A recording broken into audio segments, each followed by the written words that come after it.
Welcome back to another National Real Estate Exam Prep. And today we're going to talk about leasing.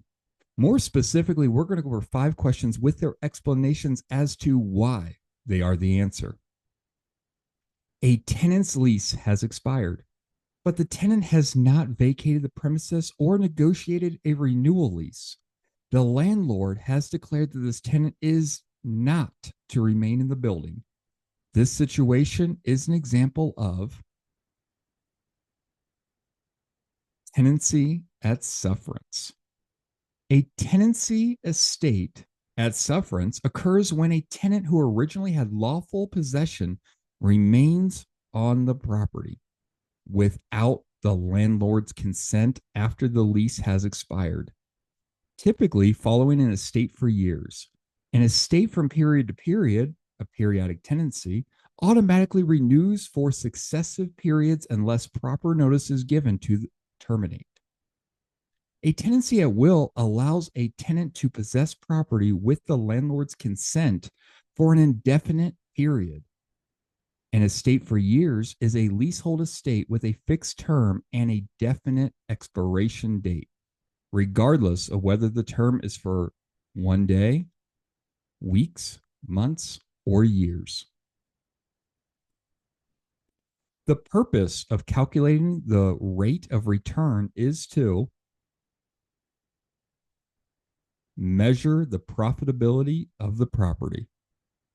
The rate of return, also known as the capitalization rate, measures the profitability of the property. The vacancy rate is used in calculating this rate to adjust for income loss due to vacancies.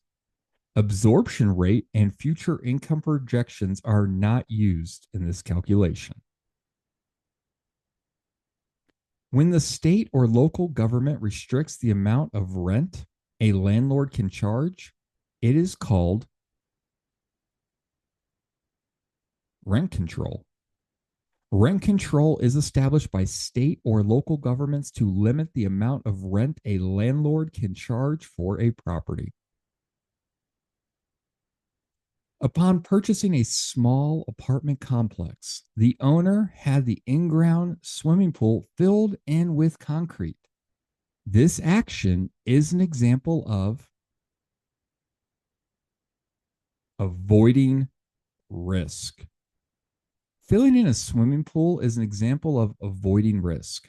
Managing or controlling risk would involve actions like hiring lifeguards or increasing liability insurance. Transferring risk occurs when the owner shifts all the risk and liability to another party. The owner has a 10-unit apartment available for rent. She would like the new tenant to have no children because 2 of the units are rented to seniors and the others are to young single women and men. Can she advertise the unit as adults only? No, because it would be discriminatory advertising. Senior housing requires that at least 80% of all the occupancy be over 55, and the property must be HUD certified as senior housing. An owner of an apartment that is not qualified senior housing cannot legally discriminate against families with children. All right, this was 5 questions with their explanations as to why they are the answer. If this was helpful, give us a thumbs up and subscribe because we drop a new video every week to help you pass your national real estate exam.